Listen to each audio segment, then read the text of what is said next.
We'll start with an opening statement from coach and then go to Greg Pickle. First of all, like always, give Nebraska a lot of credit. I thought they played a consistent game for 4 quarters, which isn't what we did. Came out, got down by 21 in the first half. Turnovers continue to be a problem. And not only turnovers, but turnovers for touchdowns. Red zone touchdowns. We got to be better in the passing game. I thought we got our running game going today. Not only traditional running game with the running back, but also with the quarterback. But again, the turnovers hurt us. I thought Will did some really good things, but we gotta be more detailed in the passing game, and we gotta be better in the red zone offense. Some of those balls we just got to put them in a position where our guys have a chance to go get it. But that's kind of the story, is the turnovers. And it continues to be an issue for us, and we got to get it resolved and resolved quickly. I thought what we did in the second half was obviously good, and we got to build on that. So a lot of work to do, and open up the questions. Greg Pickle, and then we'll have Rich Scarcella after that. James, can you hear me? I'm having a hard time hearing you. James, how's that? Can you hear me now? Yeah, go ahead. All right. Just curious, how did you evaluate Will's performance? What made you go to him in this game? And is that now his job, or is that going to continue to be evaluated? Sorry, one more time. One more time, please. What made you decide to go to Will? How did you evaluate his performance? And is that his job now, or is that going to continue to be evaluated between him and Sean? Yeah, we're not going to name a starting quarterback right after a game before discussing it as a staff and before, evaluating the tape, watching the tape and all those types of things. But at where we were at in that game, again, with the turnovers and with what's gone on this season so far, we had to make that change. And I thought Will did some really good things coming in for us. So, obviously that'll be a discussion all week long, and I know we'll talk about it, later in the week. Rich Scarcella, and then we'll go to New Bias Woolworn.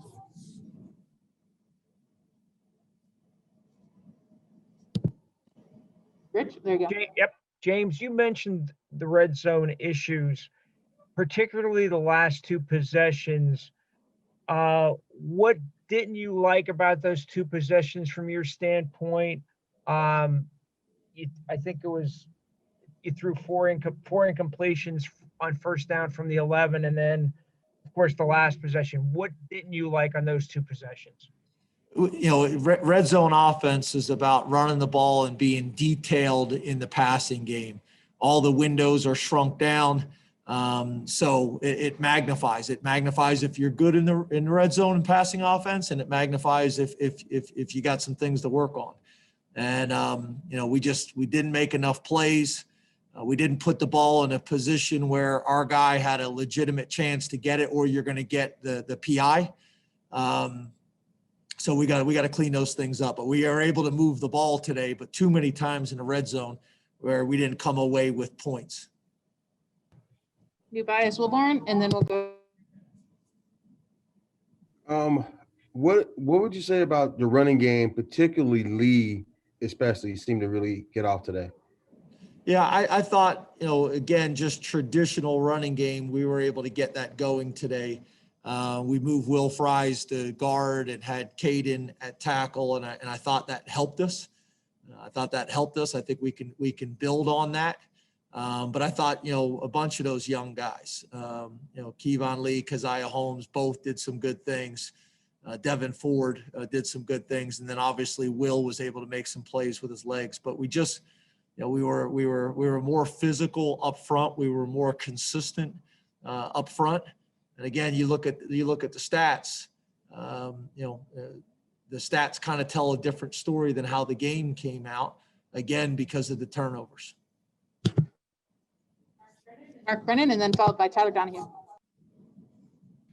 James, you've been outscored 93-26 in the first half. I know you mentioned the turnovers of this season.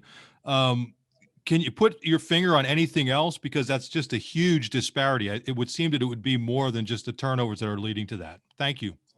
Yeah, I think early on it was the turnovers and the lack of the running game. But in my opinion, it's turnovers. It's hard to get into a rhythm.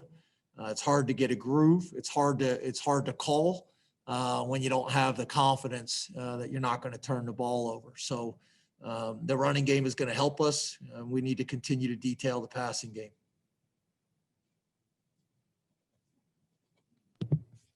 Tyler Donahue, followed by Parthu Padre. James, your defense has surrendered 11 scoring drives in the last 3 first halves. What do you think that's attributed to, the slow starts defensively, and where are you searching for most from that defense to take a step forward? Yeah, if you look back at us in general, opening drives is an area that we need to get better. That's something that I know me and Coach Pry talked about in the offseason, opening drives and people having a script against us. We've typically done that really, since we've been here, but we've been able to kind of get everybody adjusted, calm down, get an idea of what they're trying to do and go from there. But obviously this year it's made things even more challenging. I thought today, we were able to get some, sacks in the second half and some turnovers, which is another area, that we haven't done a good enough job. We haven't been creating big plays on the defensive side of the ball either with the turnover. So not only do you have the offense turning the ball over, but us not getting enough of them on defense. It's not a winning combination. Parthu Padre and Corey Geiger will follow. Coach, I know you said you won't name a starting quarterback right now, but just to see Will Levis play the way he did down the stretch, how much does that inspire confidence for your team moving forward? Yeah, I think there's no doubt about it. He went in and gave us a spark. He made plays in the passing game. I thought he did a good job managing the game overall, and he made some good throws. So we're gonna have to build on that. There's no doubt about it. He was fairly efficient. But we need to be a little bit more, consistent in the details and the things that we're doing. But yeah, I think he definitely gave us a spark and gives us something to build on for sure. Corey Geiger, followed by Audrey Snyder.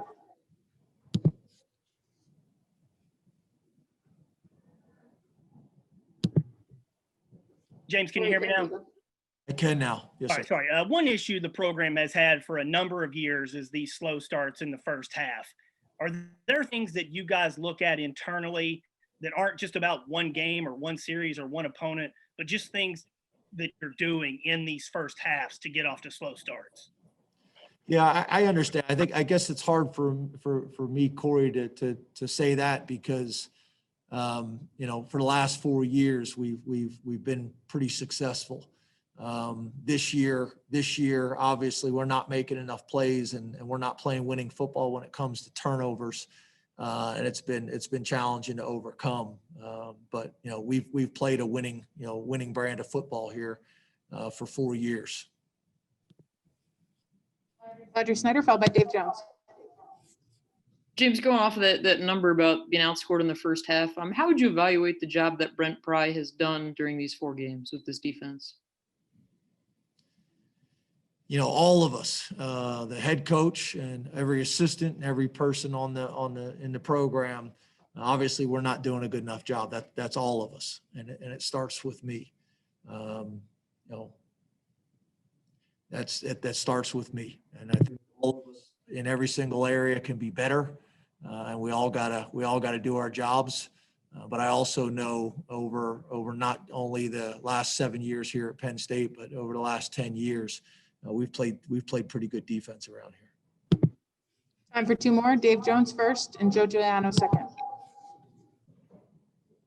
James, I know there's some strange circumstances in this season, unlike any other. But do you perceive any difference in this team compared to all your others in the way they get off at the start of the game, especially the defense, tackling, effort, that kind of thing, compared to other teams? Yeah, obviously we're not tackling well enough. we're not consistent, in our tackling. I do know over the last, 4 years, that's always been a conversation that we want to tackle better. But obviously, this year with the results, it magnifies everything. All of your issues are magnified. There's no doubt about it. I think the biggest thing for us, in my opinion, defensively, is getting people off schedule and creating turnovers on the defensive side of the ball, tackles for losses and sacks and things like that, which we have not been able to do. But yeah, we're not tackling well, and that's been a discussion, for the beginning of the season till now. Last question to Joe Giuliano. James, you didn't have very many penalties in the game, but two of them that were impactful were the personal foul penalty that came before the Nebraska touchdown, and the other was the unsportsmanlike conduct penalty that almost took you out of field goal range. What do you have to say about penalties that maybe where the guys weren't really too disciplined? Well, I don't know if I would say that about the one. The one was a tackle, and a lot of times I feel like things are late, and I'm our worst critic. I didn't necessarily feel that way on that play. I thought that's one of those that they wouldn't call. It wasn't, to me, blatant, where to me it's a discipline issue. The other one, we got to get corrected. All the little extra stuff after every single play, that's got to get corrected. We've been talking about it for 3 years. Thank you very much, Coach.